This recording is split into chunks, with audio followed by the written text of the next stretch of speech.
Black Science TV 111, Osei Kufuor, I'm back at y'all again. I'm coming to ramble a little bit based on principles and morals.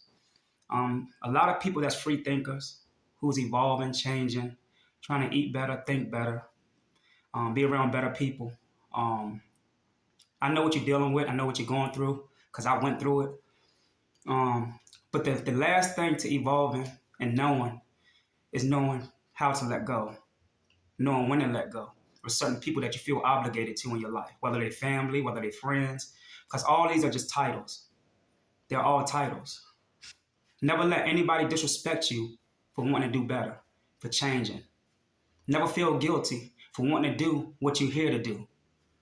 We're not here to actually work for somebody else's establishment for the rest of our life. We are not here to please people for the rest of our life.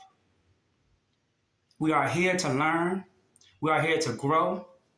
And our soul cannot grow and evolve unless we do things other than what the world tells us to do.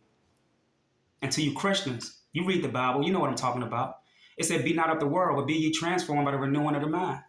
So what are you putting in your mind to evolve? Is it useless conversations, talking about people, downing other people, judging other people? And there's nothing wrong with judging. Before I go any further, let me just speak on it. There's nothing wrong with judging as long as it's a fact. There's nothing wrong with judging as long as it's a fact.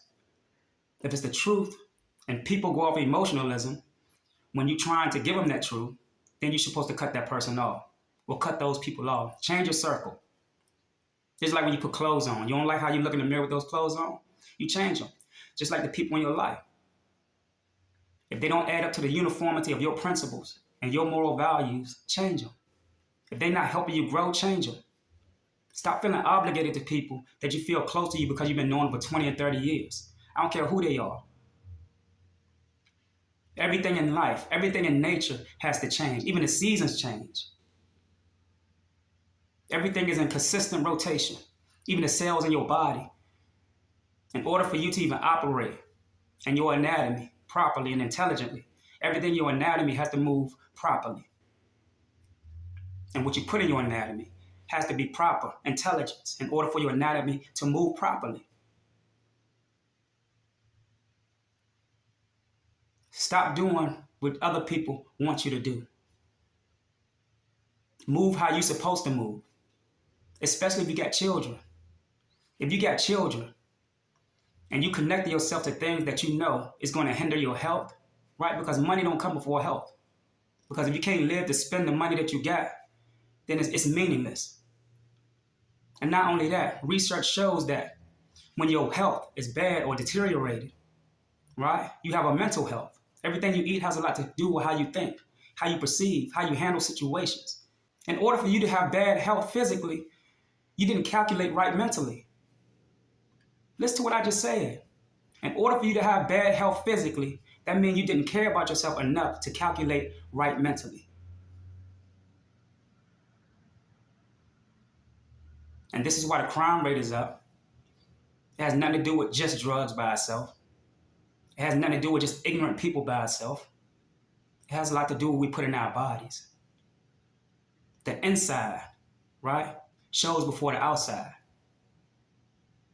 If you're spiritual enough to feel it. But what I'm saying to you is, stop allowing people to come into your life to change you because they feel uncomfortable. They want you to be in a position to be uncomfortable because they're uncomfortable.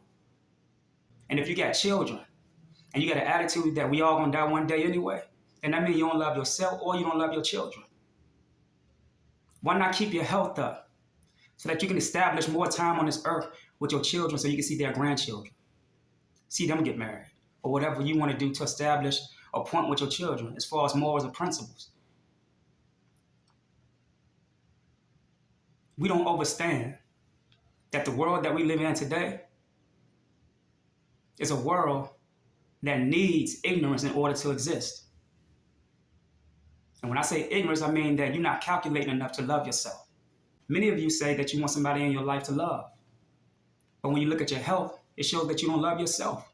So how you gonna love somebody else if your health showing that you don't love yourself?